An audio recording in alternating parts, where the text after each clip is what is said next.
Ahoj, jmenuji se Juli. Do vily chci protože bydlím v paneláku a chtěl bych si zkusit, jak je to bydlet ve vile.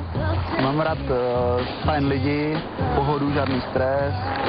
Protože si tady mám o design, všechno, co je v tomhle pokoji, jsem si navrhnul, sestrojil, zmontoval já sám. Od podlah na zemi až po malůvky na stěnách. Dá se říct, že v tomhle pokoji jsme ho já. Ke kartám mě přivedlo to, že mě to fascinuje prostě, no. Chtěl jsem sám se tomu snažit nějak porozumět a proto se tomu věnuju. Takže tohle téma je karta, to je blázen. Není to blázen v pravém slova smyslu, ale je to spíš takovej hazardér a trošku pohodář a smíšek. Jako já. Náš Julek je velmi kamarádský, společenský, hodně upřímný, co má na srdci, to řekne. Dokážu odpustit hodně věcí, ale nesnáším lež a intriky, protože to je to nejhorší, co můžeš udělat, že zklameš jednou, těžko to pak získáváš zpět, tu důvěru. Capoeira je plná krásných kopů, úderů, akrobacie a život je taky plný krásných chvil a zážitků a prožitků, je to takový hodně podobný, ale když chytáš úder v capoeiře, tak to za pár týdnů rozchodíš, ale když chytáš úder v životě, tak to nemusíš třeba rozchodit někdy už vůbec. Juli je fajn kluk a lidičky, věřte, že pokud ho pošlete do vily, tak bude na co koukat nejen po 10. hodině, ale non-stop. Jestli mi chcete dát šanci, pošlete mi svůj hlas. Tak tady půjde o šance.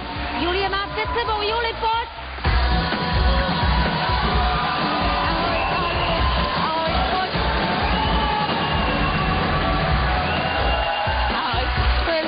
Možná se ani nemusíte zdravit, v tuhle chvíli soupeříte. Juli, posaď se, já ti tak malinko podezírám a neuraž se, jo. Jestli tu capoeiru neděláš kvůli ženským, on je to takový jako líbivý, co? Nedělám, rozhodně ne. A není to takový agresivní tanec, je to přece jenom část bojového umění, jestli právě, to chápu to je právě, že je to bojový sport kombinovaný s tancem a je to, si myslím, úplně úžasný prostě na relax a na fyzičku a prostě úplně na všechno. A ty hlavně vůbec agresivně jako nepůsobíš, tak by mě zajímalo třeba, kdyby holka měla nějaký problém, jestli by si ji dokázal ubránit, nebo... Já nevím, jestli capoeiru, ale určitě by se jí snažil bránit třeba i svým vlastním tělem, ale nevím, jestli capoeiru bych jí ubránil. Tak vypadá ten kluk roztomile, co říkáte? Tak, pokud chcete, posílejte mu SMSky 906 90 07 ve tvaru Juli. U svojí vlastnost jsi vážně hrdý. Jsem upřímný. Kolik máš opravdových přátel?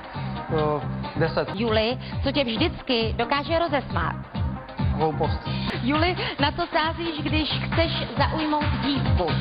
Asi oči a pusa. Juli, ty jsi doma nic nezapomněl, máš všechno připravený, kdybys postoupil a šel do vily. Myslím, že mám všechno. Nic jsem asi nezapomněl. Nevybavíš si nějaký rest? Možná jsem se nerozloučil s lidma, tak jak bych potřeboval asi s rodinou. První volba, třetí série, Markéta ve hře, Juli ve hře, Láďa. Markéta teď. 3059 hlasů pro Markétu.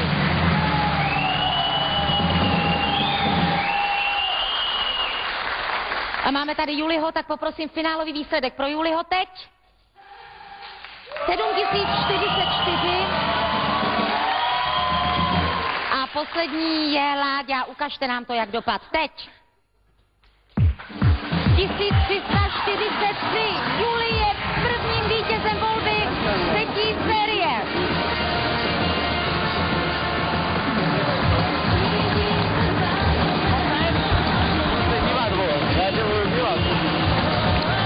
Tak Juli, já tě poprosím, vrať se zpátky.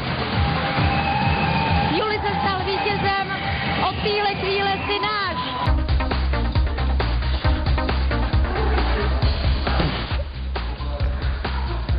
Tak jo, jako, víš to.